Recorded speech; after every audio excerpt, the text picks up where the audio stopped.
Good evening, everyone. My name is Melissa Kellenberger, and I'm president of CFA Society of South Florida. On behalf of the CFA Society of South Florida, we are pleased to welcome you to our 2023 annual Outlook event.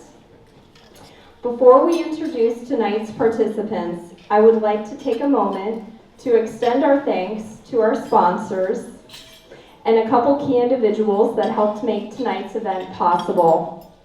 First, I would like to take a moment to thank our Executive Director, Ursula Auger, and Society Manager, Amanda Vargo, who both had key roles in planning tonight's event.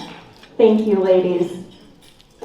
On behalf of our society, I would also like to thank Phil Keating, who is a past programs director and current member who facilitated the use of tonight's venue.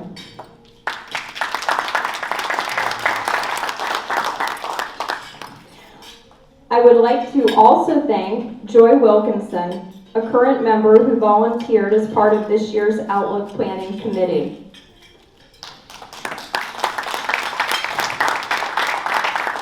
On that note, I'd like to say we have many opportunities to get involved.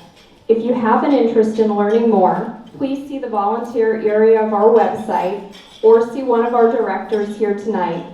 If you're a current director, please stand up.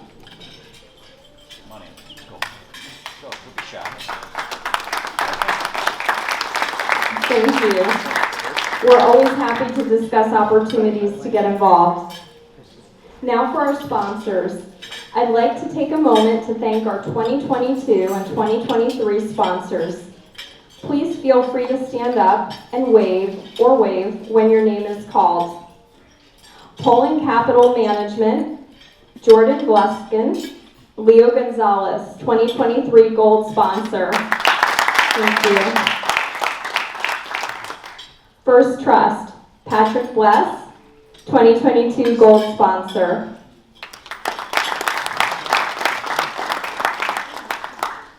Invardis, Gustavo Bernal, 2023 Silver Sponsor. Thank you. Northern Trust, Doug Lennon, 2022 Silver Sponsor. MFS, James Walden, 2023 Bronze Sponsor. PNC Private Bank, Chris Bates, 2023 Bronze Sponsor. Thank you all. Next, I would like to introduce tonight's moderator, Christina Worley, who in addition to being a CFA charter holder, is also a CPA, PFS, and a CFP. Christina is the founder and managing member of Castle Wealth Management, the longest operating women-founded RIA firm in our South Florida area. Christina is a Wharton alumni and two-term past president of the CFA Society of South Florida. Christina. You're welcome. Now I would like to invite our different representatives of our panelist firms here tonight to come up and say a few words about their panelists. First, I'd like to invite Doug Lennon, CIMA, Business Development Executive at Northern Trust Asset Management. Thanks, Doug. Can you hear me? Melissa, Christina, panelist, CFA Society of South Florida members. Good evening. Thanks for having us. We're pleased to be here representing Northern Trust this evening. My name is Doug Glennon. I am the Florida representative for Northern Trust Asset Management, covering all advisors in the entire state of Florida. I actually live over on the other coast, over in Naples. But look forward to those of you that have not had a chance to meet to have that opportunity the rest of this evening. So. Before I introduce our guest panelists, if I can just spend a minute or two quickly on Northern Trust. I'm sure everybody in the room, or most of you already know who Northern Trust is. 130-year-old fiduciary based out of Chicago, but some of you may not be as familiar with Northern Trust Asset Management.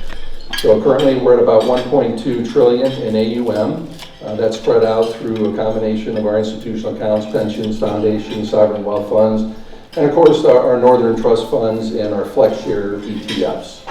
We're pleased to have one of our individuals that wears multiple hats at Northern Trust joining us down here in Florida. From Chicago, out of the cold weather. I checked today before I came in, it was a balmy 38 today, but I believe it's going to be down to 26 tonight. But Dan Phillips is joining us. Dan wears multiple hats, as I mentioned, at Northern Trust. He is a CFA charter holder. He also has an MBA in finance from the very prestigious University of Chicago. But Dan is the director of our asset allocation strategies. He's also a member of our investment policy committee that works in our global policy model, formulates that, and manages it actually on a tactical basis each month. He runs a fund. He runs our Northern Trust Global Tactical Asset Allocation Fund, which we won't do a commercial on that today, but you should take a look at it sometime. If you like the concept of a fund of mostly, not exclusively, but mostly ETFs. So interesting strategy, but we'll save that conversation for another day. And he also works on a working group, is what we call it, for our CMA, which is a 5-year outlook that we have globally, looking around the world at not only the economies of the world, but also the financial markets of the world. Again, looking forward for the next 5 years, and he's part of that working group as well. So we're pleased to have him down from Chicago. Dan Phillips, a warm welcome. Thank you.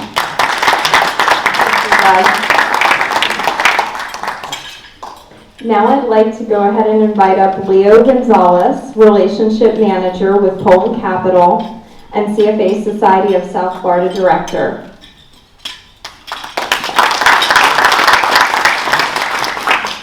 Thank you, Melissa, and good evening. It is my pleasure to introduce my colleague, Dan Davidowitz, who is not only a senior partner at Poland Capital, but also the lead portfolio manager for our flagship strategy, which is the U.S. Focused Growth Portfolio. Now, I know some of you are very familiar with the strategy. I know several of you have been investing with us for several years, if not decades. So on behalf of Dan, myself, and everyone at Poland Capital, we definitely appreciate your continued partnership and trust in what we do at Poland Capital. Just as a quick background, Dan joined Poland in 2005 and really quickly rose through the ranks, becoming the co-portfolio manager in 2007. And just as a context, Poland at the time only had one strategy, and Dan, we managed like 300 mil in asset under management. But you look at the journey, and then you realize that in a short period of time, not only Poland Capital has gone on to become one of the fastest growing money managers, but in addition to the leadership that Dan and everyone that's brought at the firm, we've been able to expand our broad in our presence here in the Florida market. Dan's strategy today, which is our flagship strategy, the U.S. Focused Growth Portfolio, which predominantly invests in U.S. large cap growth companies that are domiciled in the U.S., currently manages just shy of about $50 billion.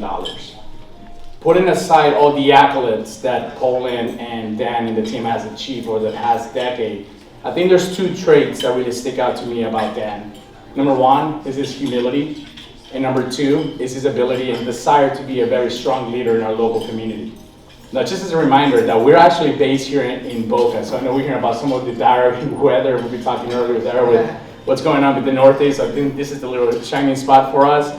But Dan, through all the leadership work that he's done, for instance, with Make-A-Wish and our team in Poland Capital, we've actually been co-sponsoring a golf tournament. We're actually in our 10th edition. But in the last 9 years, we've been able to raise close to $2 million, granted over 385 wishes to well-deserving children. So we're gonna have our next golf tournament on April 1st here at the Boca Resort. So plug in that if anyone wants to play golf in a really good setting, come and see me afterwards. But also the ability of his involvement in other leadership roles. For instance, with the American Caregiving Youth Association, and currently is the director of the Best Foot Forward organization, which, as some of you might know, is an organization here in Palm Beach dedicated to work with foster childs that have been neglected, abused, abandoned, that are currently in the foster system and are potentially looking to grow out of it. So his involvement in the community is something to be commended on top of everything that he does at Poland Capital. So We had a very tumultuous 2022 in the equity markets, and obviously we're excited to see what 2023 holds for us. So I'm really excited to look forward to hear Dan to what he has to share with us tonight. Thank you.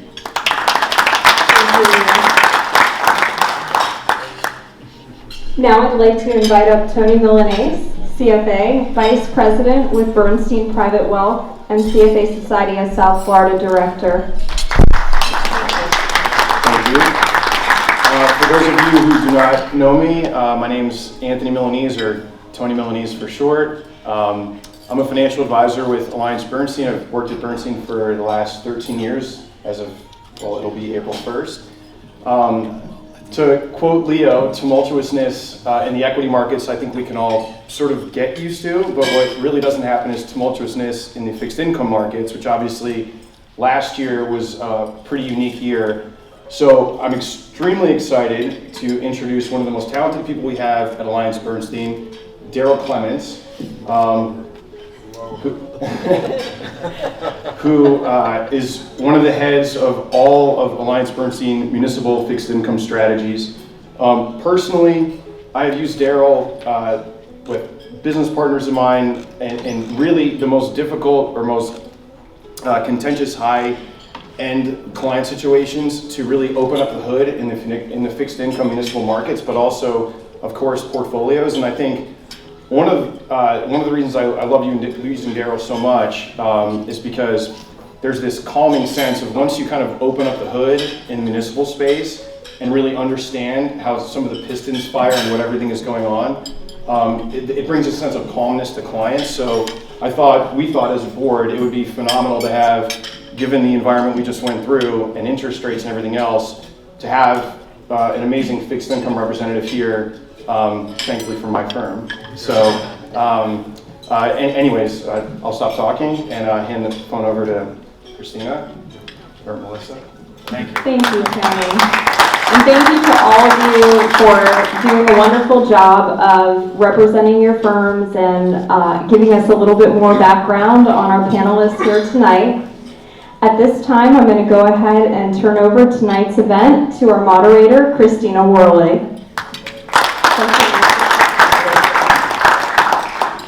Pass out some mics to my distinguished panel. I am so honored to have an impressive group from CFA charter holders, and I'm going to sit down, but I'm just going to let you know that we have decided, because we have two Daniels, the one Daryl, we're going to go by Danny and Dan if you're going to do your questions. Which is which? Danny. Danny. Danny from Chicago. Dan's in the middle? And Dan is in the middle, yes. So I'm going to start off, what we were going to do is start with the global tactical asset allocation, and we're going to start with asking Danny, some questions about what Northern Trust, what areas or sectors they like this most for the coming year as an outlook. Yeah, so one of our bigger overweights right now is high yield, and many of you may be thinking, well, that's just a chicken way to play equity, and you'd be exactly right, because we're not right now taking a lot of directional bets in the equity area. I'll get to that in a little bit here. We're fairly neutral there, but certainly within the fixed income side, we do like the trade of being overweight high yield right now, underweight investment grade fixed income on the taxable side anyway. And really based on a view that we think the credit risk right now is a better risk to take than term or interest rate risk. This is a call we've had on for a while, actually, going back about a year and a half ago. And I say that because a year and a half ago, it seemed like a no-brainer. We had rates extremely low. There was clear signs that we were going to have inflation. It was uncertain if it was going to be transitory or more structural or what we ultimately got. And so therefore rates were going to go higher, and at the same time we looked at the fixed or the high yield markets, and it seemed pretty darn attractive from a number of ways, and still to this day, even though rates have come up a little bit, we still have that fundamental view. And if you think about the fundamentals within high yield right now, very attractive asset class, interest coverage ratios remain high, default rates remain low. They will start to go higher, of course. especially if we go into some sort of recession. But what we think is being priced into the markets right now is more than what we think we would get even in that sort of recessionary type scenario. And so from that fundamental perspective, that makes it a very interesting asset class just from a macro view. But then also when you think about the index itself, what some people may not realize when they look at the spreads versus long-term historical averages is that the index has shifted. It's way more higher quality today than it was, say, 20 years ago. The double B part of the portfolio, which is, as many of you know, the highest grade in the high yield space. Obviously, when you get to triple B, it turns investment grade. Is the most it's been in 20 years. It's about 55%. And so when you compare versus history, it's a false comparison, right? It would stand to be tighter credit spreads today because of that. And so that's one part of it, but then also from a sector composition, the energy part, which used to be such a concern for any high yield investor, 20-ish%, 15 to 20% in that energy, and during the fracking days when you sort of stuck a straw in the ground and oil popped out, that was way more of a challenge for that sector. Obviously defaults happen more often there, and so we were always watching that. Well, guess what? That's become the strongest part of that index now, because the money's not going into the ground, it's going back to shareholders, or importantly, it's going back to bolster balance sheets. So from a fundamental perspective, we like it. Technical wise, it's also very attractive. There's not a lot of refinancing needs to happen, not a lot of rollover in the debt, harder to default when you don't have to roll it over, so that's good. And then from a valuation perspective, I just talked about the credit spreads. It would seem like they're getting tight, but really when you right size it for the new composition of the index, not so much. And because of interest rates going so high over the last year, you see a lot of distressed debt there, as defined by being at $70 or lower. That isn't really overly distressed because of the credit function. It's more of the fact that it was re-rated because of the higher rates. It had to come down in price. And so that's one big thing we have. The other one, and I'll be more brief on this one because I know I've used a few minutes already, is, as I mentioned, we're pretty neutral in equities in general, but one thing we don't like and haven't liked is emerging market equities for a while because of longer term concerns. But the point I want to make there is, so we're underweight that, but we're deathly afraid of whatever you want to call it, a dead cat bounce, a bear market rally, whatever it may be. And so what we've done, because we don't want to go into that asset class, but we recognize the risk of being underexposed there, is an overweight to natural resource equities, which if China reopens, for instance, fully, that means about 2 to 3 million more barrels of oil demanded per day.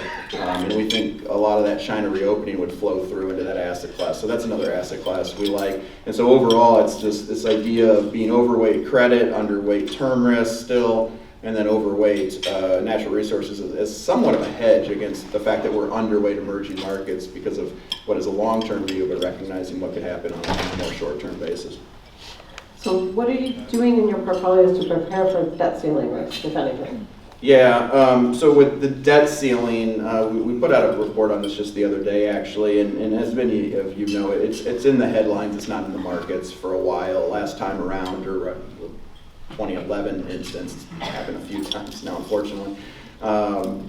When the 2011 event, that was when they actually, S&P downgraded the U.S.'s credit rating.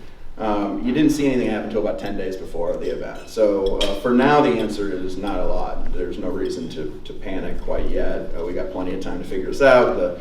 The sort of conservative estimate on when we hit the X date, as they like to call it, is June, but it's probably going to be more something like July and August before they run out of their extraordinary measures. And the other thing that's interesting is the only market that really gets hit materially from any debt debacles over time is the money market funds, which have the maturities in that very specific window. When the U.S. debt got downgraded in 2011, treasuries rallied hard. It's kind of a funny thing. It's sort of our debt ceiling, but the rest of the world's problem, because everyone, even though the debt got downgraded, money flowed into treasuries because of the uncertainty that it created. So certainly if we get into an environment where they're just not coming together and we're getting nervous about it, the asset class that you might think wouldn't do well, the U.S. Treasuries, which is a big part of the investment grade universe, actually probably would do the best. And then from respect from equities, just for perspective, it did fall during the debt ceiling debacle, but it made up those losses within 6 months. So depending on your investment horizon will dictate what you do in your portfolios. So it's a global tactical asset allocation fund manager. That's a mouthful. You don't have to say it. What do you think your prospects are for a 60-40 portfolio? I know in the past that would be one of a Northern Trust asset allocation kind of golden points. And after such an abnormal year in the markets, is that still something you recommend? Yeah, so 60-40 is always, it's a construct that it's kind of funny when you hear people say, oh, it doesn't work. Well, it is the market, right? It's equities and fixed income. Now, maybe different strategies you go at about it different ways. I'd say two things. So last year clearly was awful for a 60-40 portfolio because usually you'd think you'd get at least a little bit of buffer from your fixed income element, and you did not. So what our answer is one, that tends to be fleeting. We look back in history, you do sometimes see correlations go higher during more inflationary environments, but historically you don't spend a lot of time above a 0.5 correlation between equities and fixed income, even in periods of time where maybe inflation was a little bit higher. And so last year was certainly abnormal, and we wouldn't expect it to continue forever. But in the period of, actually let me add one thing there, we do the math and thinking about the diversification you get and what that means for standard deviation of the portfolio. If the equities and fixed income was 100% correlated versus equity and fixed income being correlated at 0, that's about, according to our calculations anyway, about 1.3% difference in the standard deviation in your portfolio. So it's there, it's notable, right? You get less diversification, therefore a little bit higher volatility in the overall portfolio, but it's not overly, it's not significant to a large degree. It's a little bit smaller. You still get, obviously, just by virtue of it being, even when it's perfectly correlated, a lower risk asset class. And now that we get the added benefit of actually getting income again, which is always nice. But in the times, and this is where I'll end on that question, is in the times where you do deal with this, that's why you bring in other elements. So for instance, I talked about high yield as a tactical play, but we also like it strategically, especially for non-taxable clients, because it's the third leg of the stool, right? You got your term risk, your equity risk, and credit risk, which correlates higher, fairly high to equities, but not 100% by any means. And it can provide a little bit more stability. And then you start thinking about things like natural resources, which I talked about earlier. We're overweight in this environment. That can also help you during those times when your equity fixed income diversification isn't there. Natural resources last year were up 10% when the rest of the markets were down over 10%. So there's still some diversification there as well. Okay, thank you, Danny. I'm going to share what we talked about. Excuse me, was what we're going to have is about 15 minutes with each PM. We're going to see where they agree and disagree, and then we'll milk the disagreements and see if we can get some interesting conversation going after that. But I'm going to thank Danny and let him turn off his mic, and I'm going to switch over to Dan Davidowitz. And I'm going to ask you, first of all, did you agree with Danny's assessments of the potential for the U.S. There's already equity a good growth? sign. I needed him to turn on my mic for me. You keep managing those portfolios. Okay, good start. We don't care Good about your start. mic turning off. So please share with us what your thoughts are or what Danny said, and then please get into what you would like to tell us about the U.S. growth, equity growth. Yeah, I'm going to invest in Danny's fund. He seems to be really smart. So I'll talk a little bit about, so I'm a little bit different because I typically don't have an economic outlook or a market prediction or an economic prediction. What I do is research all day. I research individual companies all day. And so my view is typically, I don't know what's going to happen in the world. And I know unexpected things are going to happen in the world. So I just want to invest in companies that should be able to thrive regardless of what happens. And so Poland Capital, I've been at Poland Capital 17 years, but the firm has been investing. The strategy that I manage today is a 34-year-old strategy, and we never predicted recessions. We never predicted wars. We never predicted bubbles and bursts. We never predicted pandemics. We didn't predict any of those things. And yet we invested in a concentrated group of very, very high quality businesses that were able to grow their earnings through all of those things. And you know, I don't have the capacity. What Danny was talking about was fascinated, because that's a lot of things that I hadn't even thought about, so I'm learning a ton.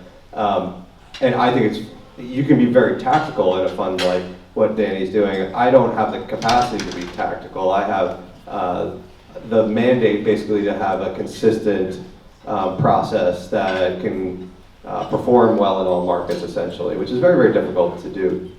But I think the investing world that I see today, which I've been in this business for 25 years now, and I've been involved in equities for a very long period of time beyond that too, is about as complex as I've ever seen it. And it's never not complex. It's never like the world is simple. We never think like, oh, we could just go back to those easy times. There were no easy times. But the cross currents today, when you're dealing with certainly the reverberations of COVID, you're dealing with a de-globalization to some degree. You're dealing with inflation, which we haven't seen since I was a baby. You're seeing a lot of cross currents in the market that we just haven't seen before.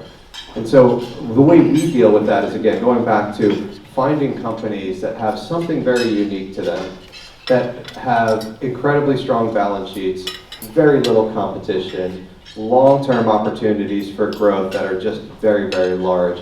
And we're just going to align ourselves with just those companies and nothing less than that. So we don't want even a good company or an average company or an undifferentiated company. We want literally the best of the best in the world. And so that's all we do, because we end up in environments like we're in right now, which are very, very confusing. And we want to be able to invest in a company like Visa or MasterCard that's riding a long-term secular growth trend that's been 50 years in motion and still likely has another 20 to 30 years ahead of it, and very little competition. And we want to own companies like Amazon that even when they hit tough times, you know that everybody in this room is going to be buying more stuff on Amazon. And we know that there's only about a third of the migrations to the cloud, the workloads that are in the cloud can go, that are already there. So we want to invest behind those massive companies and really nothing less than that. Now, just to kind of try to take a shot at an outlook, because I'm on a panel looking for an outlook, what I will say is, when we look back at 2022, we see a year that was highly unusual in that we had rapidly rising interest rates. They didn't get high, but they came from very low to kind of a more normalized rate very quickly, causing a massive duration impact. And Danny kind of talked a little bit about this, a duration impact across all asset classes. Certainly quality growth stocks felt it. At the same time, we saw a very big earnings slowdown in companies that are more digitally enabled, which happens to be a very large part of my portfolio. So companies that do e-commerce, digital advertising, digital media, those companies actually accelerated in the early days of COVID, and then when the world reopened, had very difficult comparisons. So we hit an earnings slowdown at the same time we hit a duration impact on our portfolio. As we look to 2023, the view out, now that's the rear view, the view out the windshield is completely different. Out the windshield, what we see is valuations that are very, very exciting in some large cap technology companies especially. And we're seeing accelerating earnings growth coming this year too. So while I'd love to hear my fellow panelists about what they think is going to happen with earnings growth this year, we think S&P 500 earnings are likely to decline in 2023. But our portfolio is going to be accelerating growth, and we think maybe 20 to 25% earnings growth in our portfolio this year. So my outlook is a little bit bifurcated in that we think that you're going to see a pretty significant slowdown in corporate earnings this year, maybe even a decline, while the companies that looked so difficult last year, Netflix, Amazon, so to speak, are going to see quite a bit different story this year. Okay. So were there any, you answered pretty much all the questions. All right, there you go.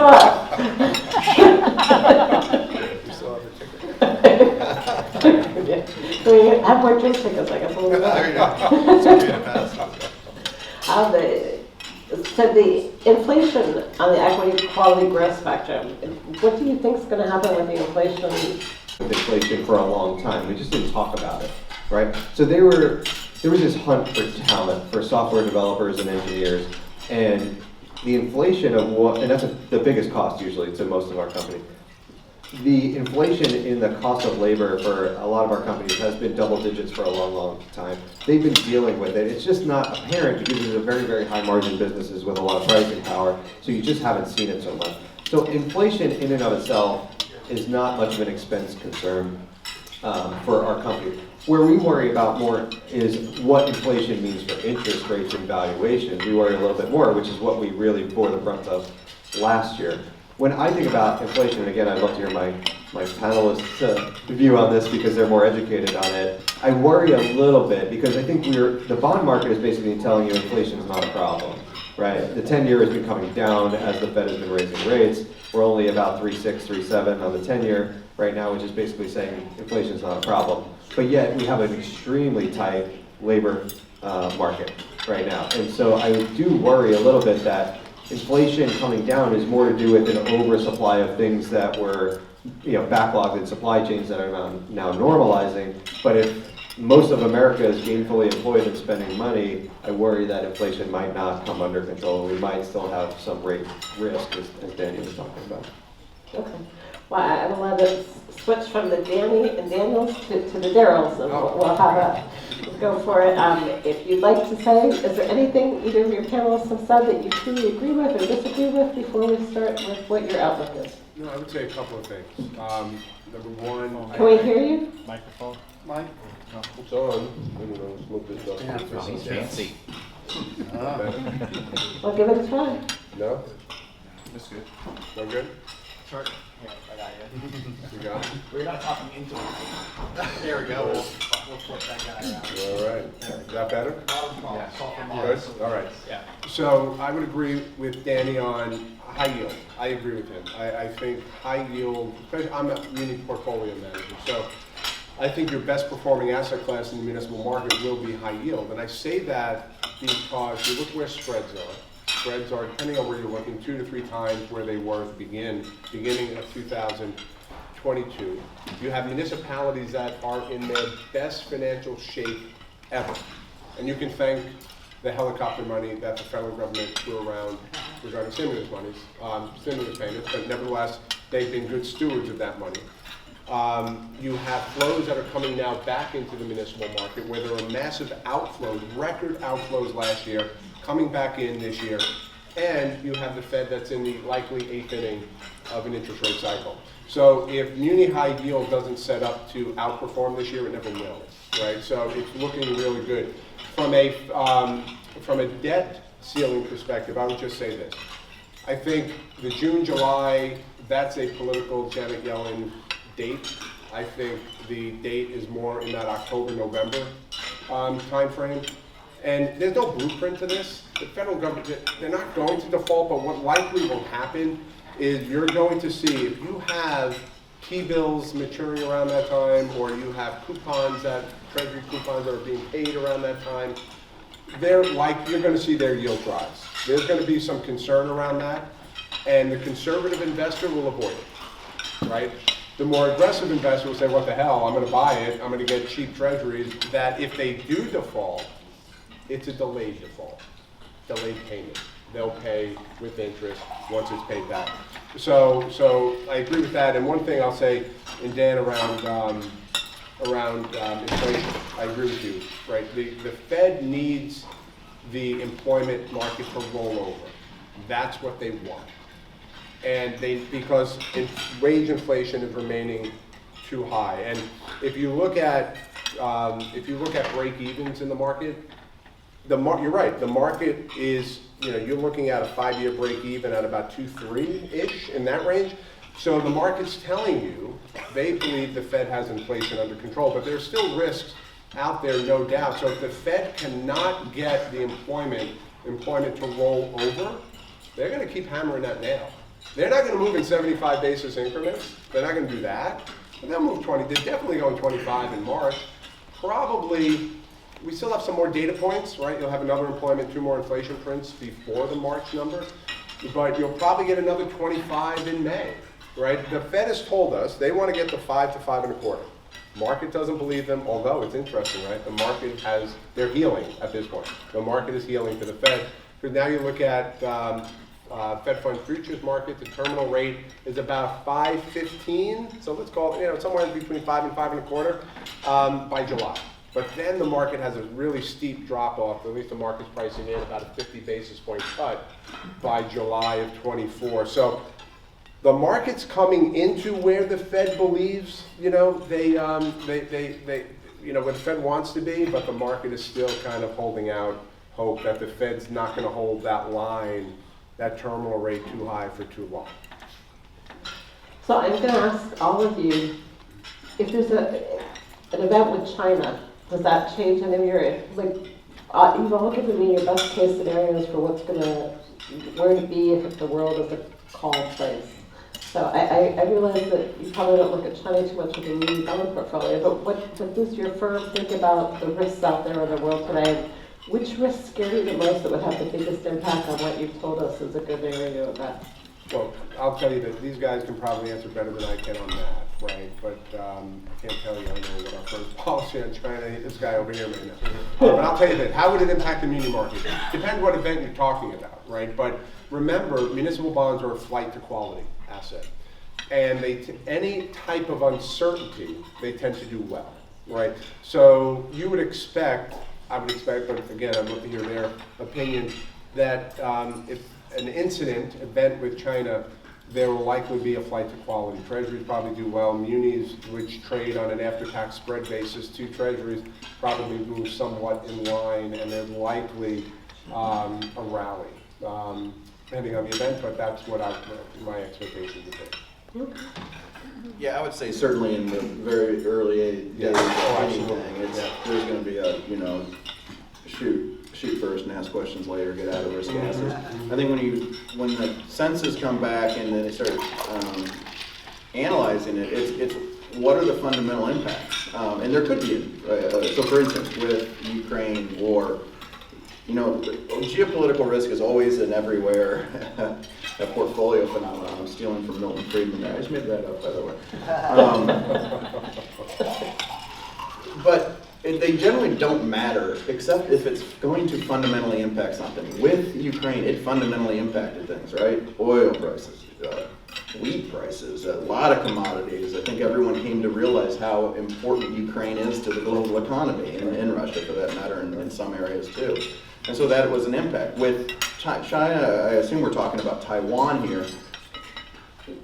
Well, first what would happen, from what we understand, I don't think anyone other than the military is really experts on this. They're certainly not have as much expertise as they do. But it seems like China's not ready to do a war yet. They're not going to be able to. An amphibious invasion of Taiwan is off the table until at least 2027 is what we hear.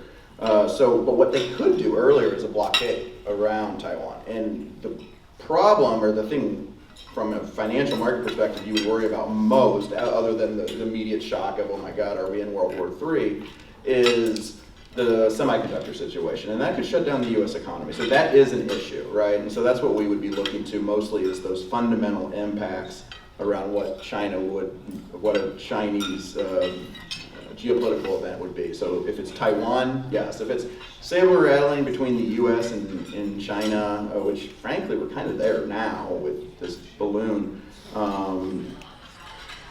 that markets can kind of sift through that. But when they really, over an intermediate time, when it's something that they think can really change the market dynamic or the economic fundamental dynamics, that's when you really start worrying about it. That's when it becomes something more than just a few days or even possibly a few weeks or even a month or two of risk off, but that's when you start to worry about it. Play that out, right? So if there's a blockade, impacts the U.S. economy, flight to quality. Yes. Treasuries, equities get hammered, right? High yield gets probably hammered for the first one. Treasury rally, muni rally, Fed probably will need to cut rates at some point, right? So, okay. What I would be curious to hear what you guys think about. I have this opinion, and I'm not a very observant Fed watcher, but I think the Fed wants to be out of the bailout game. I feel like they want to get to a normalized level on interest rates, let the business cycle be the business cycle and only come to the rescue when necessary. Do you feel like that's the case? Because everybody, like you said, is pricing in rate cuts already. I really think that that's unlikely, but I'm not an expert. No, that's our view. We've got this is speaking to our capital market assumptions that we referenced earlier. And by the way, this is interesting. Northern Trust somehow got capitalmarketassumptions.com. So if you're interested in our views, this is the joke I always say is that would be like McDonald's getting burger.com. So we're pretty good about that one. But the reason I bring that up is that we have a theme called monetary drought. And certainly versus the last 10, 15 years of the sort of monetary flood that we had, things are different going forward. This is a new regime. They are, I think, I do agree with Dan on the fact that at least the propensity to bail out the markets is no longer there. Not in the near to intermediate term anyway. Eventually, yes, probably we get back to that. But because they've had to focus more on inflation, so yes, I would wholeheartedly agree that the Fed is not there to save the markets, certainly not as much as they used to be, and that could mean continued volatility this year and the years to come. Are there any defense? Sorry, can I just Go address the ahead. Taiwan thing from an equity perspective for a second, because I think that is the big China thing. I think there's a lot of, everybody's worried about a military taking of Taiwan by China. I think there's a lot of potential things that could happen very short of that. Meaning, I think it could be very peacefully done. I don't think it's a if. I think it is a when China tries to take Taiwan. But if they do it very peacefully and with a lot of foresight, I think it could be non-disruptive to the markets. But there's also the risk that it could be, like we said, an amphibious assault in 3 years that becomes and they take over Taiwan Semiconductor and prevent them from shipping to the West. Like there's a lot of it, but there's a lot in between. And I think that, again, I'm talking a lot about complexity today. This is a very complex situation. And in the worst case scenario, it cause a global depression, not recession. In a better situation, it could be a non-issue altogether. Now, if you talk to Taiwanese people and ask them if they consider themselves Chinese, they will say yes, they consider themselves Chinese. If you ask people who live in Hong Kong whether they consider themselves Chinese, then they will say no, they are Hong Kongese. So there's subtle cultural differences, actually not so subtle cultural differences there that mean that China, if they decide to annex Taiwan, how they do it is much more important than if, I think. And so the markets, all risk assets, really depends on the method and the timing of it. Yeah, and to your point about when, not if, it's the when is in probably the next 5 years, because China's not doing great. In case if people haven't noticed, the one child policy just absolutely decimated their demographics. Over the next 5 years, they're losing 25 million working age individuals, decline in the working age. So they're in there, it's kind of a now or never for them. In 5 years, 10 years time, they're, and by the way, the other thing too is in 10 years time, the U.S. will have recreated presumably the semiconductor production IRA, and so it won't be as big of a deal either at that point. But I think it is very much over the next 5 years is something that we need to be paying a lot of attention to. Sounds quicker. Are there any different stocks or sectors that you would invest in if it drives down or is worse? Does it change your perspective on high yield, muni, or the U.S. equity growth market is a good place to be? I could start real quick because that would just further bolster our natural resource overweight, in my opinion. And what's interesting is we might be going into this commodity super cycle not based on demand. The demand profile is not really there unless India decides to be the China of the last 20 years. Then you're not going to have that super cycle from a demand perspective. Global economic growth is going to be fairly slow over the next 5 years probably. But from the supply side, that's where your super cycle can come from. We have not been putting enough investment into this. The industry, of course, has been in the crosshairs for the last 5 years, and we've come to realize that to get to a clean world, is one of our I can't take credit for this. One of our natural resource and analyst actually says to get to a clean world, you got to get a little dirty. People may not, I think people are more fully appreciating that now. 5 years ago they didn't. An electric vehicle takes 10 times as much copper as an internal combustion engine. To make those windmills, to do all that stuff, that requires a lot of metals, industrial metals, etc. Those have to come out of the ground. And also, because I got off tangent a little bit, but back to Ukraine, Russia, the geopolitical elements right now are such that any little minor problem in the world is much more significant than it was, again, back when oil was popping out of the ground all over the place here in the U.S. And it's no surprise. You look at the dollar and a lot of things. You look at the great period of between 2013 and up until the pandemic, really. Awful for natural. It's so counterintuitive. The fracking revolution was awful for natural resource companies, for energy companies most specifically. It was a prisoner's dilemma of I need to produce more because everyone else is going to do it, and it just ended badly for them. But for the rest of the economy, it was fantastic, right? Just think about the stock market returns from 2009 or 10 through the pandemic. It was like double-digit returns annually. Clients got real comfortable expecting that every year, and it's sad to say they're not going to get there. I think when we think about the Russia-Ukraine issue, we went to a place we never thought we would go, right? I don't think anybody really thought this was going to happen, and then underappreciating how impactful it would be to the energy markets, especially in Europe, right? And Europe is so dependent on oil from Russia and Ukraine. And so we ended up in a completely different place than we thought we were going to be in, and we showed that the world is quite fragile around natural resources sometimes. And I agree with Danny when he said that everybody thinks we can get from 100% carbon-based energy to renewables like overnight. Actually, President Biden last night said something like, we're going to need oil for the next 10 years. Well, I have a newsflash, we're going to need it for the next 100 years, right? In order to get to where we need to go, there's just not the capacity in renewables, and the expense to get there is so large. Yes, we're doing a lot of good things by buying Teslas, but at the end of the day, there's so much that still has to be done to quench that insatiable demand for energy. You need all of the above. You need renewables, you need oil, you need natural gas, you need solar. All of these things have to happen, and we need to get to a place where everybody just gets that.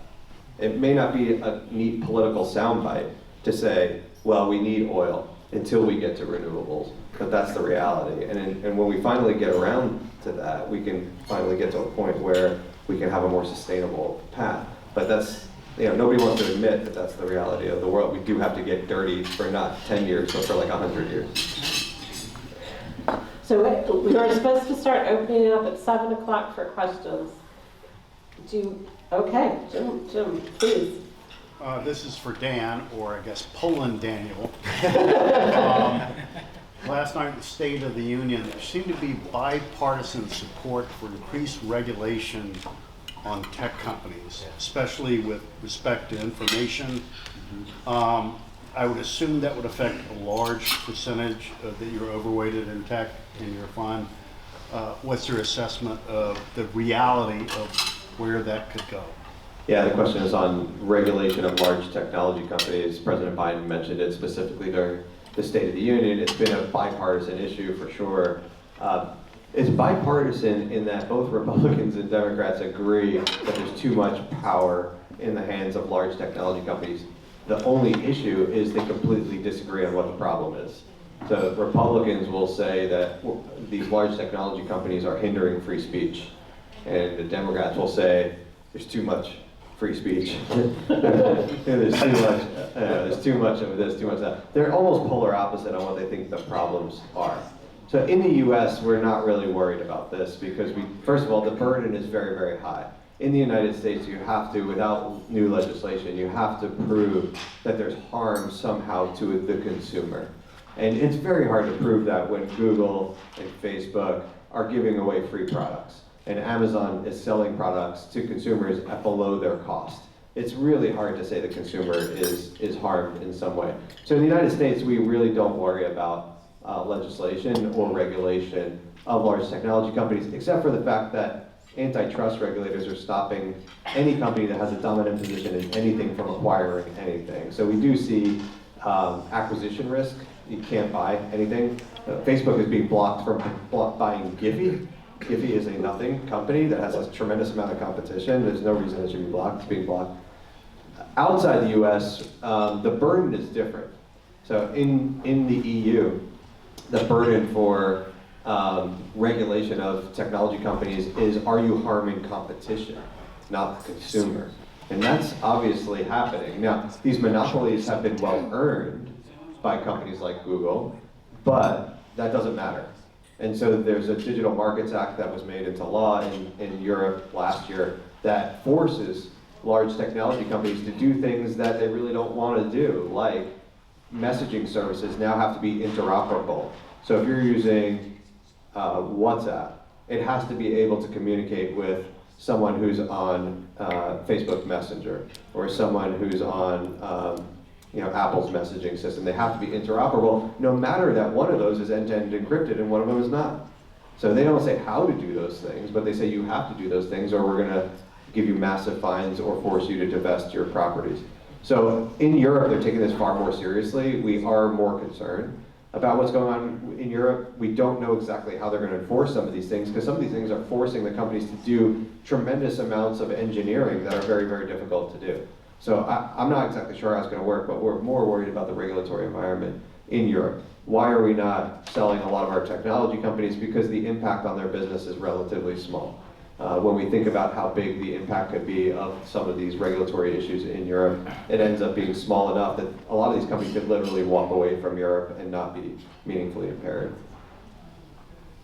Thank you, good question. Yes. So, Daryl, you mentioned earlier that the municipalities around the country are as healthy as they've been, either ever in a really long time. Do you mind, because I feel like in the headlines it sort of alluded to the opposite of that in a lot of cases, like California's been in the news recently, New York going back towards the COVID days. Do you mind like maybe opening up the hood a little bit and talking about why you feel like the municipal market is so healthy? Well, I would say it's ever. They're in the best financial shape ever, and I'm not overstating that, right? And the one metric you can look at is cash on hand. States have enough cash that on average represents 30% of their budget. So you talk about California. California is running a $23 billion fiscal 24 budget gap, okay? Their fiscal year starts July 1. And it's a budget gap, and that just, they still have positive revenues. The revenues are growing, right? But their expenses are growing faster. So they'll get that under control, but at the same time, they have a $37 billion cash balance. They could wipe it out with cash alone, that budget deficit. And it's funny, when I talk about the helicopter money. So at one point, they had a $75 billion budget gap. And then the last stimulus package gave them another $25 billion. So that last stimulus package, from my perspective, which a lot of it, $500 billion, went to states and municipalities, was absolutely not needed. But nevertheless, they were given that money. So they are in great financial shape. And if you compare it to 2008, their financial well-being is more than 2 times what they had in terms of cash and what they had going into 2008, Great Recession. So we're not expecting any type of recession to that magnitude. So yes, you're going to read as the economy slows, revenues are going to slow, expense growth that they have been factoring in is overwhelming that. But they'll remember, people here with municipalities, revenues are down, they're screwed. It's not a one-dimensional problem. It's a multi-dimensional problem. One dimension is revenue. So what do? Well, revenues are down, they'll cut expenses. That would be number one. Number 2, they'll use reserves. And then number 3, they'll raise revenues somehow, whether that be taxes, fees, whatever it may be. There's a reason why municipalities rarely default. There's a reason. They're a monopoly, and they have pricing power. Now, that's being tested. I'm from New York. Right? A lot of people from New York are coming down here. We welcome you, we welcome you. You know, politicians are testing that theory of how much room they have to go. And it's interesting, Governor Hochul in New York turned down a recent tax increase. Even Gavin Newsom, who hasn't met a tax increase he didn't like, has turned down a recent tax increase at their first there. So municipalities will be fine, but the headlines will be rough, and you take advantage of those headlines. Invest through the headlines. Don't let the headlines guide you. I'm going to ask a follow-up on that. With the places with the water not working and the infrastructure that needs to be done, will they be able to spend any of these additional reserves on fixing up the infrastructure, or do you think they should pay down the pension plans of the lease funds and do all that? Or just hold the cash? Yeah, you know what? They're doing a little of everything, right? So even a state like Illinois, where Danny's from, the poster child how not to run a state. They've actually been upgraded recently because they've been good stewards of the fortune. They have been making their payments into their pension fund. They've been holding down reserves, so they've done well. New Jersey, another poster child. They've been upgraded. So what they're doing with that cash is not opening up new. They're using it for one-time, if you will, expenses, which is what they should be doing. And one of the issues that you'll find in the muni market, but from a technical perspective plays in an investor's favor, is the municipal market has been shrinking. Net issuance has been shrinking every year for the last 5 years. Now, with all the cash that states and municipalities have, there's more pay-as-you-go financing and less debt being issued. So yes, there's an enormous amount of infrastructure need in this country, enormous, and the infrastructure bill barely scratched the surface of that. So they should issue more. They're not going to issue much more. I would expect this year you'll probably have a net negative issuance of $50 billion. So you're probably going to see the muni market shrink a little bit again this year. But again, that plays in an investor's favor. Less supply, demand's there, bonds should hold value. And on a related note to that, if there's any real estate agents in the room, I would love to see some properties down here.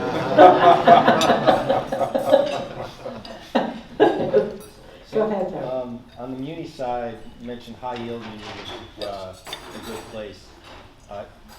Puerto Rico's been out of the headlines for years. Has that all been resolved, or is that still a risk in the high yield market, because it was a huge risk at the time? Yeah, it was a huge risk, and most of it's been resolved. The one area that has yet to be resolved is the Electric Utility Authority, PREPA.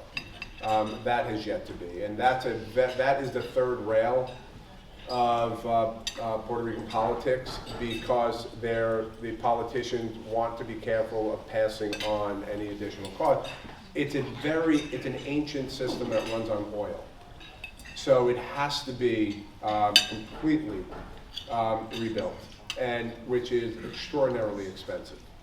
And there's an unwillingness to pass that cost along. So, yeah, bondholder fighting. So that has yet to be resolved. That's the one area. The rest of it has been resolved. So Puerto Rico, from a bond perspective, Puerto Rico is Puerto Rico. Their economy is their economy. It all comes down to the economy, right? We all know that. So, but the amount of debt that they've been able to shed, they'll be in fine shape for the next 6, 7, 8 years, and then we'll see. So, to follow up to that, how much of the outstanding high yield market is Puerto Rico? Like, if I were to buy a high yield fund, what's the chances that I still have a lot of exposure there? You will. You know how Danny mentioned that the high yield corporate market has become more high grade, right?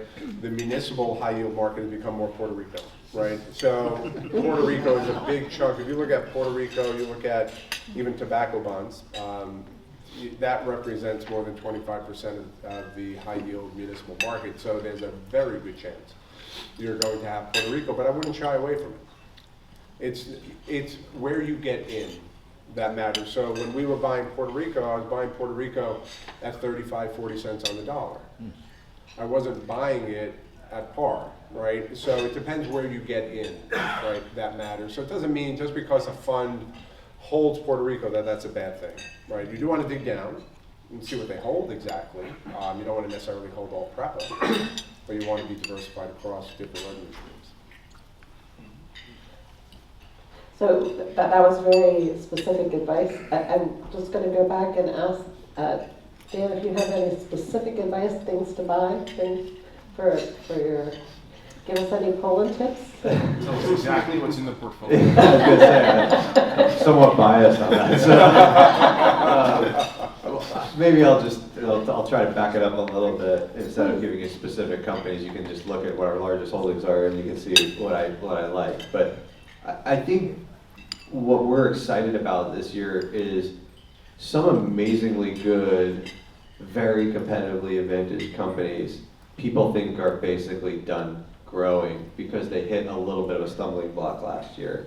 So some of the most advantaged companies in the world, like Amazon and Alphabet, Adobe, these are a lot of the technology companies, especially the ones that got a big COVID pull forward. They hit a really big earnings growth stumbling block last year, and the kind of knee-jerk reaction is, well, I guess they're finally mature. I guess this is finally the end of the growth. And in a lot of those companies, that's really not the case. And so the stock prices have come way down. The earnings growth looks tepid, and so everybody's kind of looking for the next big thing. And the next big thing right now is in value. We were talking about this outside before. My new friend John over there. We were talking about value. Finding its footing. I think people are going to be a little bit surprised that some of those great growth companies that for 10 years were really driving the market and now seem to be mature, they just took a breath. And you're going to start to see a lot of that growth reaccelerate. And if we're lucky, they're all starting to grow up a little bit and act like adults too, which means they're going to start monitoring their expenses at the same time, which would be really good news because a lot of them act like petulant children. And so when you start to see companies like Meta say, we are going to have some serious efficiency discipline on expenses that's going to last, it's quite a statement. And we're seeing Amazon say the same thing.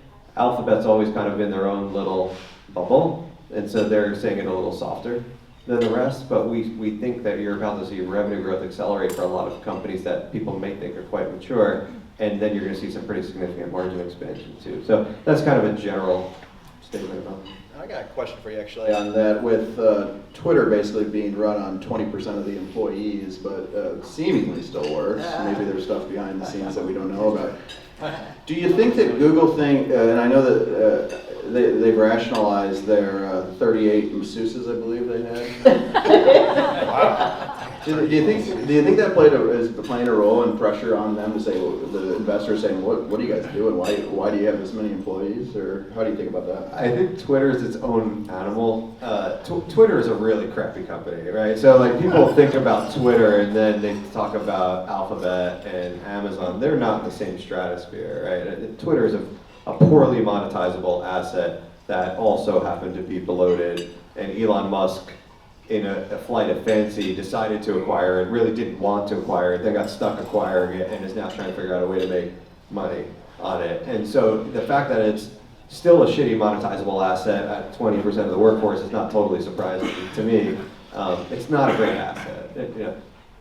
Is that what caused these other companies to start to think about it? No, it's not. It's that they all started to slow down, but they were gearing up for the growth of the pandemic they thought was going to be sustainable.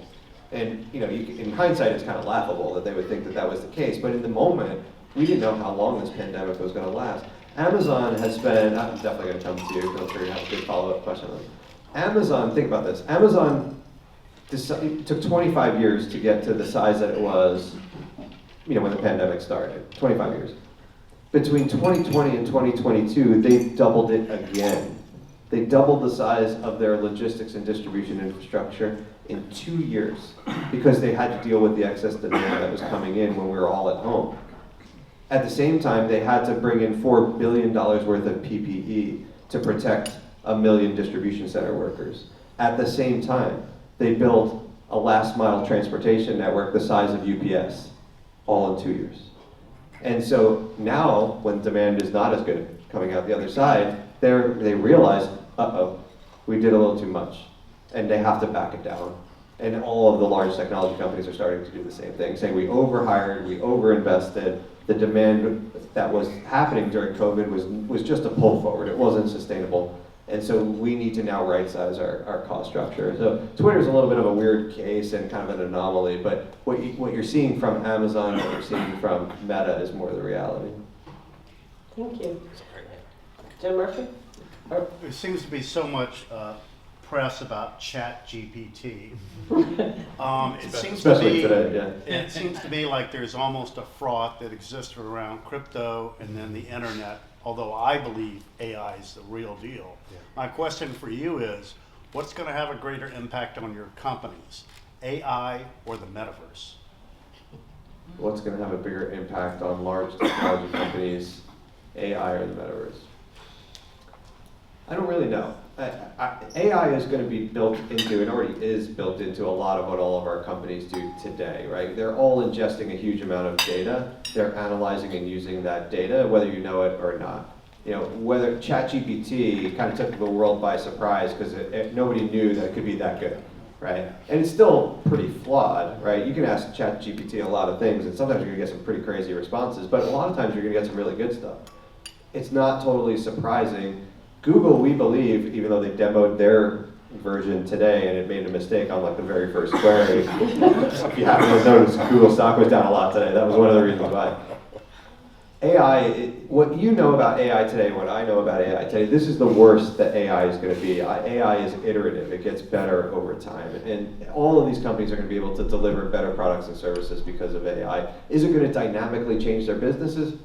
I'm a little bit skeptical of that. I think it's just going to be what we expect from companies over time, is that their services get a little bit better. We'll see. I don't really know. ChatGPT and that kind of underlying AI technology that Microsoft is now adopting, it is a threat to Google over time. We're monitoring that threat to Google, but we think it's going to be naturally mostly positive for most of our companies, but there's a lot yet to be written about this, so I'm not going to make a strong statement.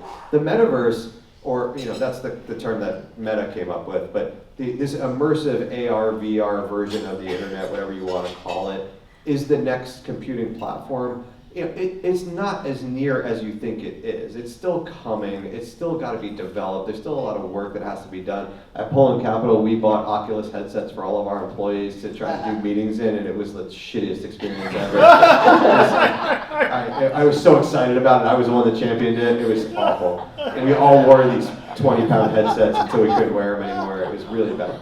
There's a lot of innovation that still has to happen before it gets good. So there's AR and VR are for real. They're going to be game-changing when they get here, but it's just going to take some time to get there. So I think both of those things are important, but the hype around them often just gets pulled forward to the near term. It's going to be I may be retired by the time they're impactful in a serious way. I don't know. I think they'll be helpful. I just think it's going to take time.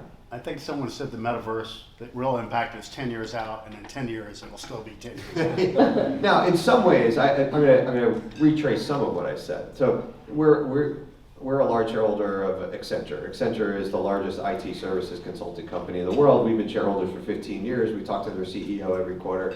They have 800,000 employees across the globe. They use AR, VR already for onboarding new employees and training new employees. They give them Oculus headsets. They go through their onboarding and training in a virtual world. So some of this stuff is actually working today. But the vast, are we going to have AR glasses on where I can see you and your name and your bio is going to pop up so I don't have an awkward, uncomfortable experience?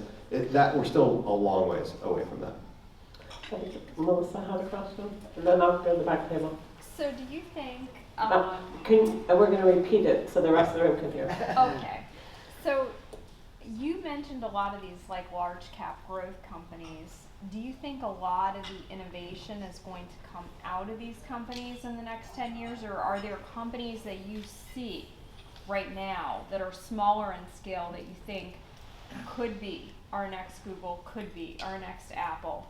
Yeah, is innovation coming from large technology companies or more emerging technologies? It's both, right? It's both. Now, I had this conversation today at Poland Capital because we discussed Google Alphabet, right, has the Google division and the other bets, really nice name for the other bets that they do, right? They lose around $6 to $10 billion a year in their other bets business. And the revenue associated with other bets is less than $200 million a year. And most of those other bets have been going on for more than 10 years, right? So at some point you have to say, are you really actually doing anything there? Or are you just wasting shareholder dollars?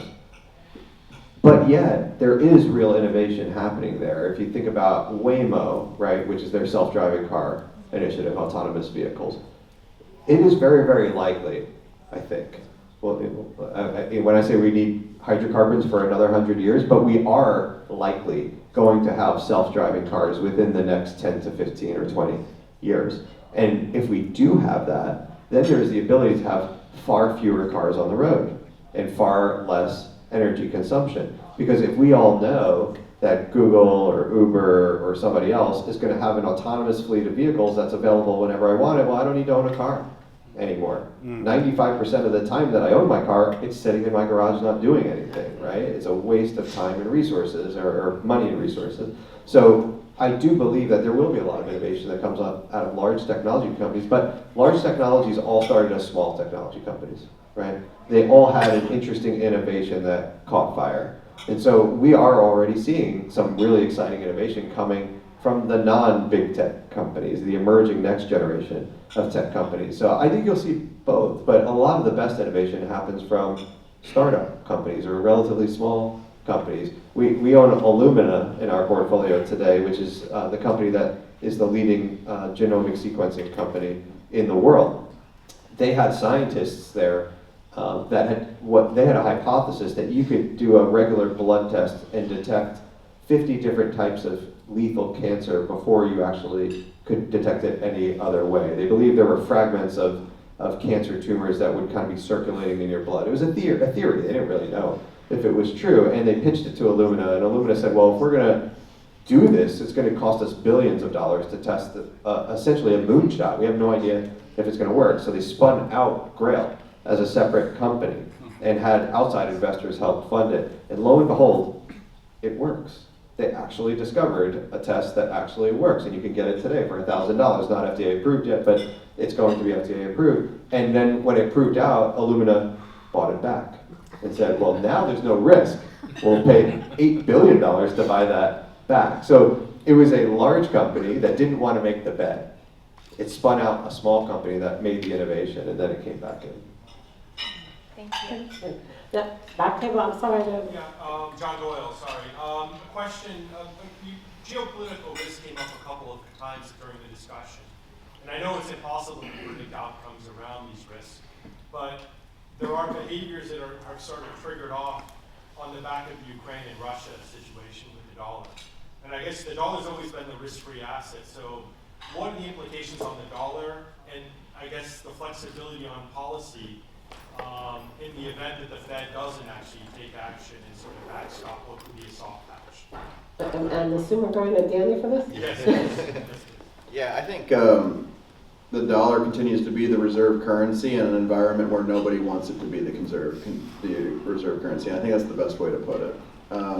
There's no alternative to the dollar now or probably for the next 10 years, and I would put Bitcoin in there as well, that it's not an alternative to the dollar. Maybe someday. And so that's where we're at, right? Is until there's a reliable alternative, the dollar will still be it. Now, I wouldn't be so naive as to say that the dollar will be the reserve currency of the world forever and ever. But when you look at the alternatives, Bitcoin, we've kind of rolled out, Euro, I don't think so, not quite yet. They've got their issues. They need more fiscal unity than they have right now, and they're in the middle of a potentially growing war. The renminbi is no, right? I mean, that's not going to happen either. So what are you going to do? You can buy gold, right? But at the same time, there's a lot of people who don't want to own dollars anymore. I can't imagine China's thrilled with owning too many dollars, other than the sort of the sway it holds over the U.S. So I don't think there's anything to worry about for the dollar reserve currency status for probably the next 10 years and likely beyond that. But I also, empires rise and fall. The U.S. is not going to be the dominant power forever, and along with that, the dollar will fall. But I don't think it's anything you're going to worry about anytime soon. Thank you, good question. Anybody else in the room? Somebody over there? Oh, sir, go ahead. I'm sorry, I don't recognize you. Keith Franks, just a quick question along the lines of that last question around geopolitical. I just wanted to get your thoughts on kind of your comments earlier around the potential of China invading Taiwan over the next couple of years. Do you think what happened with Ukraine and how the world kind of came together against Russia has changed China's mindset at all going forward? Would you mind repeating this question? Sure. Yeah, so has the war in Ukraine and the way NATO's come back together pretty nicely, actually, changed the calculus for China as to what they might do in Taiwan? Yeah, I think so. Yeah, I think, and we have the privilege of getting some nice insight from specifically a retired colonel of the Marine Corps, who gives us some interesting thoughts. He's got a little bit more insider information, because I should have caveated this by saying, no one really knows too much, right? The military knows the most, probably. But yeah, I certainly think so. I think that had to make Xi second guess a little bit. And if you wanted to get really conspiracy theorist, you could say that Xi asked Russia to go into Ukraine and see what the response would be. So, so yeah, I think there's some trial balloon type stuff. Not that it was intentionally done that way, but certainly they're paying attention big time to what's going on there and how the U.S. and then obviously with the most recent spy balloon over the U.S. I mean, they're gathering not only it's not just intelligence, it's more so the reaction of the United States to it in the Western world. So I think, back to your question, just to put a bow on it, yes, I do think that made them take a step back and consider what might be the appropriate approach for them to get Taiwan back into one China. I think it's also worth remembering that in China, the biggest concern for the party and for President Xi is social unrest is a big concern of theirs. They do not want social unrest. And so the US and China, despite what we would like to believe politically, are very mutually tied together, inextricably tied together. And so it would be very, very hard to have a real hard fracture between our two countries without it being terribly negative and cause massive social disruption in China. So I think a lot of what we're seeing, this provocative behavior, is exactly what Danny was saying, is kind of testing the responses here and there. See what the tolerance is for a lot of things, and seeing how it plays through the populace in China as well. So I may be naive in this, but I really believe there's going to be a lesser draconian way with which this happens over time. Absolutely agree with that. World War III, if it does happen, it's not going to be a trench warfare. It's not going to look like World War II, right? It's not going to be troops on the ground. It's going to be cyber. It's going to be more economically based. In some ways, you could argue we're kind of getting into that already, but it's not going to be like it was. There's not going to be blood on the streets kind of thing. I don't think there's any. I think it's a very low probability of that part of it. Yes.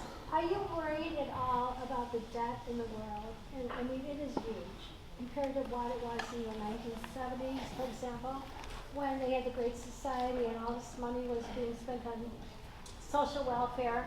Now we're back there. The COVID funds, I don't even want to know. It's scary how much money has been distributed or not. Yeah. I'm really So my thought is, it presents a different paradigm to the world that we have all this debt. I'm going to throw that to Daryl.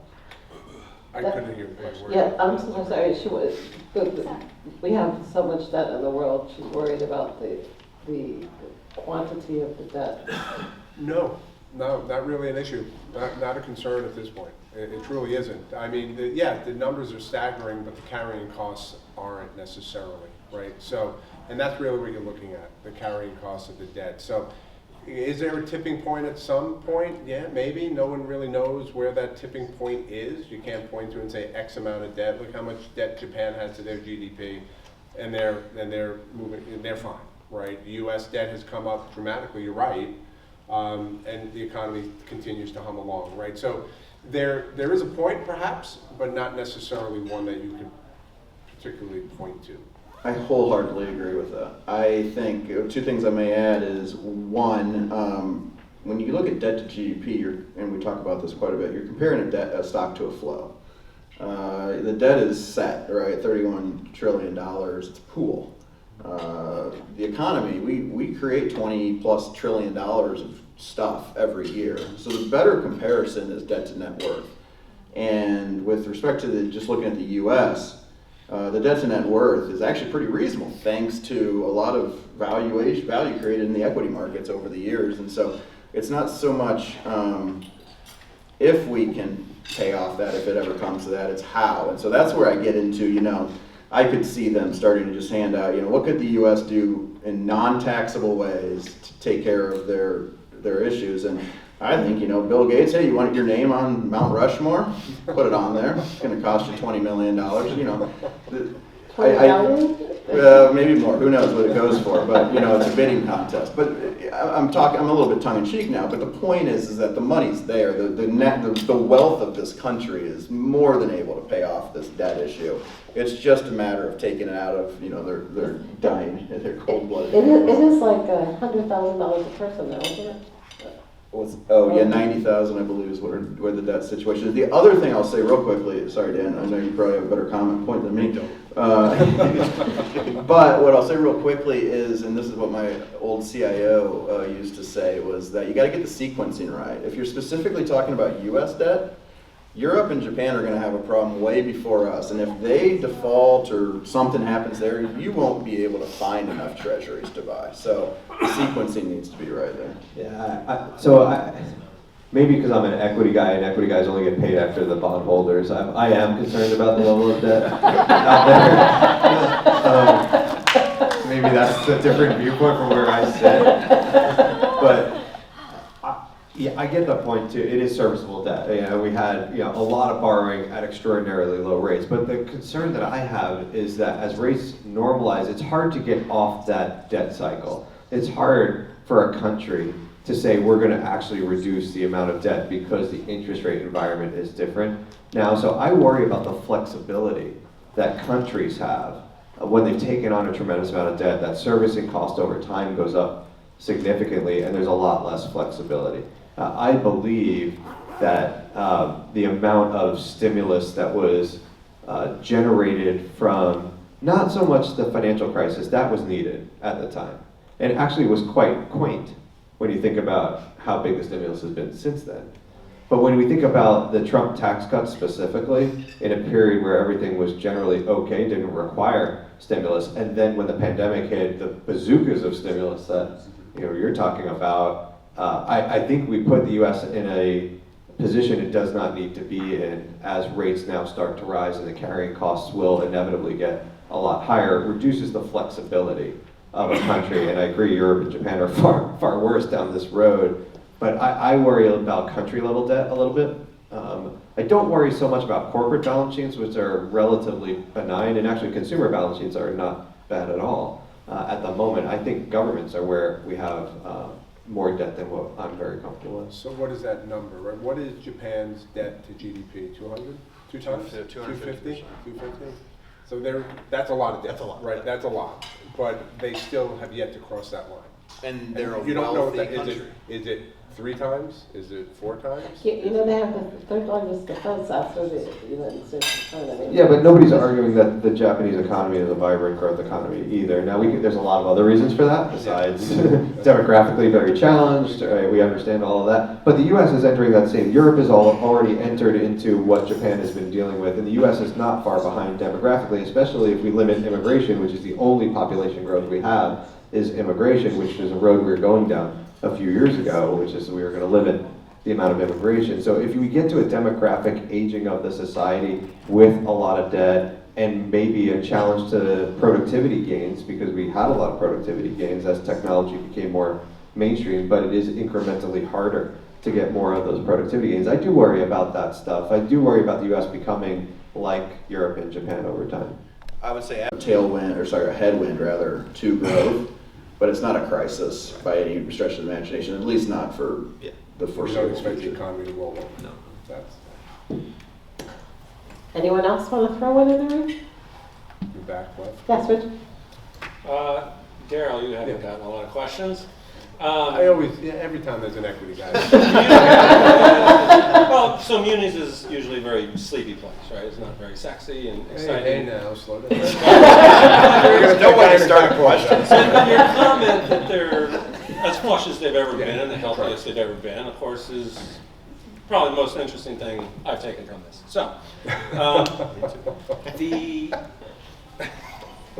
the story that most people look at when they look at munis is, of course, the baby boomer generation. They're all retiring, and then all these cities and states are going to have to redirect, their money towards, funding their retirements, funding their health care, and away from fixing potholes, et cetera, et cetera, et cetera.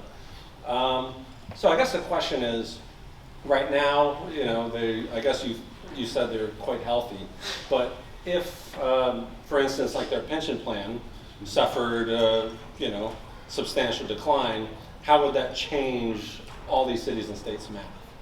And could it happen very quickly?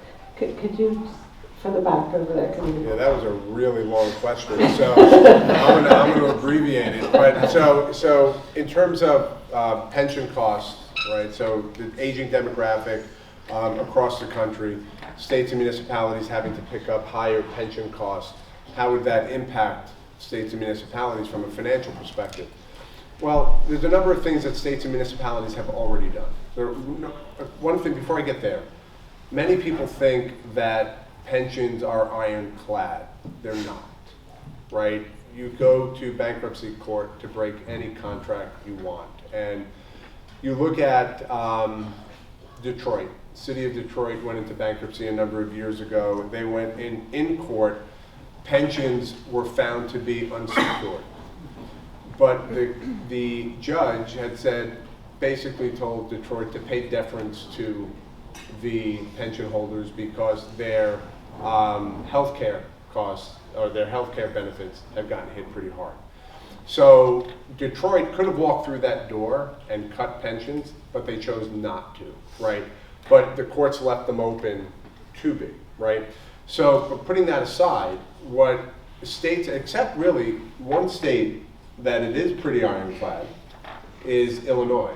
Illinois, in their constitution, has under no circumstance can you diminish pensions. So if you have $1 left in the till, theoretically, it goes to pension holders, and they tried to pass a law to kind of usurp that, but it got struck down because they'll have to change the Constitution if they want to do that. But putting that aside, what states and municipalities have done is create new tiers of pensions. So any new tier, right, you'll have less benefits than the tier before. You extend your retirement age, you reduce the amount of benefits that you get, you reduce your healthcare benefits. And what many states have done, the big part of the pension plan, factor of a pension plan, is cost of living adjustments. That courts have found is not guaranteed. The pension may be, but your cost of living adjustment is not. And certain states have gone after that and have been successful.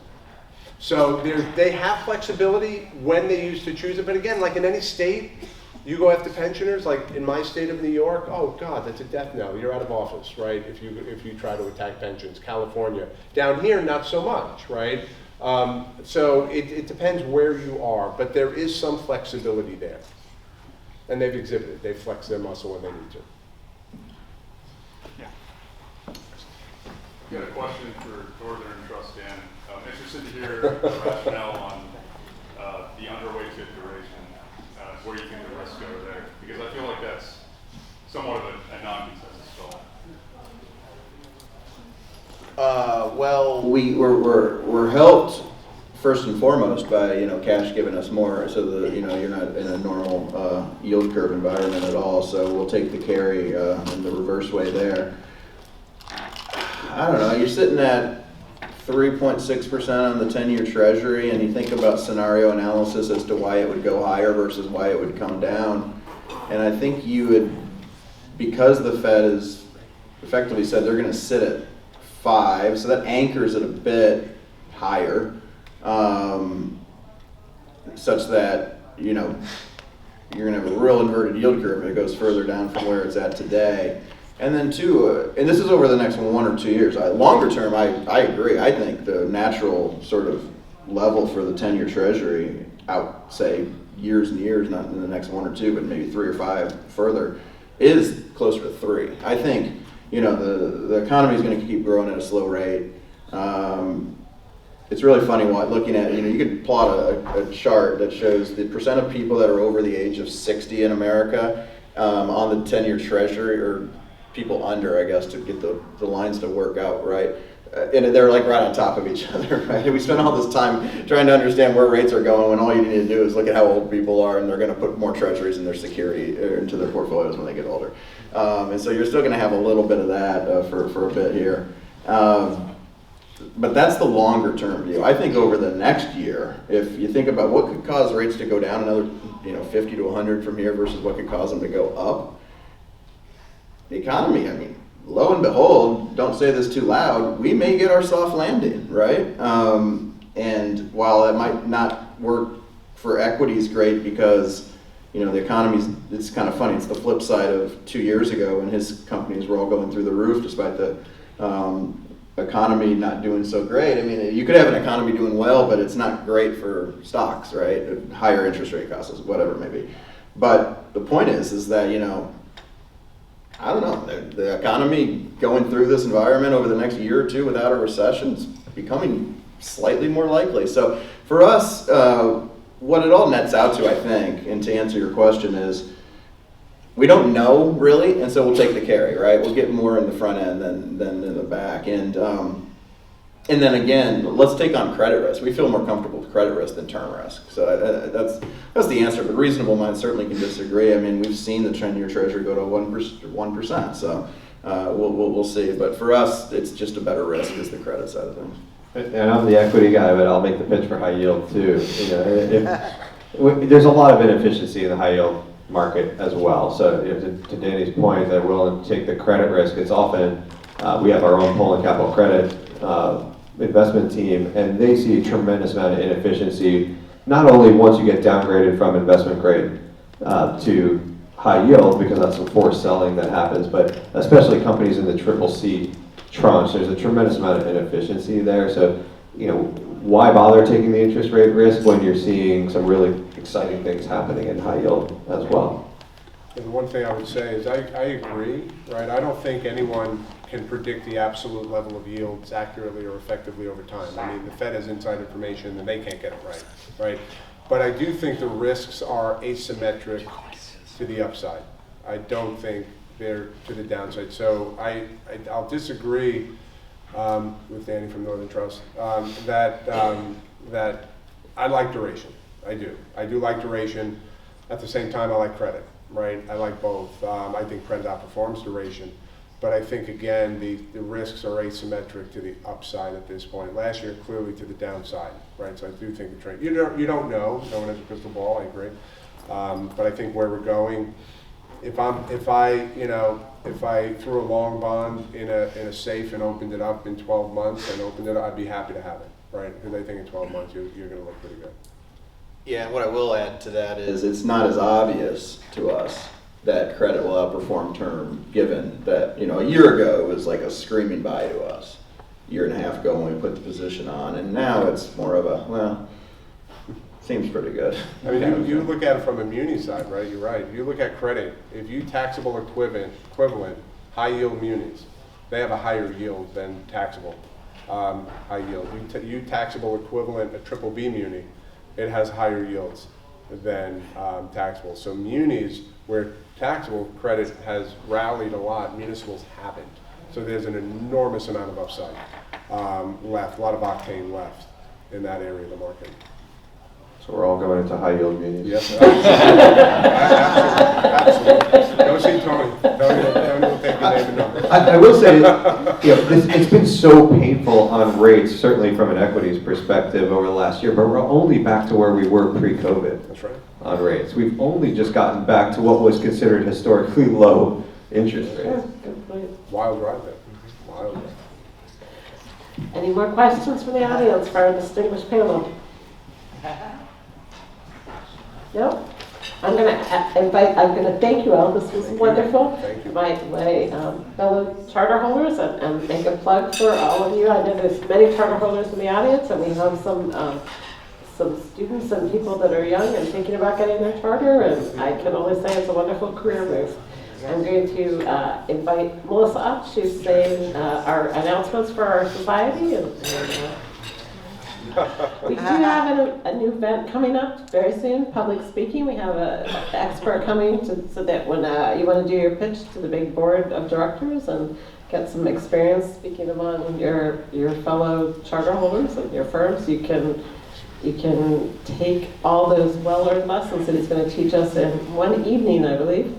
Yeah, very exciting. And I don't know the date. Is Amanda in the back? March 22nd. Thank you so much. Excellent. There you go. Thank you, Christina. Yeah, we have many events coming up on our calendar.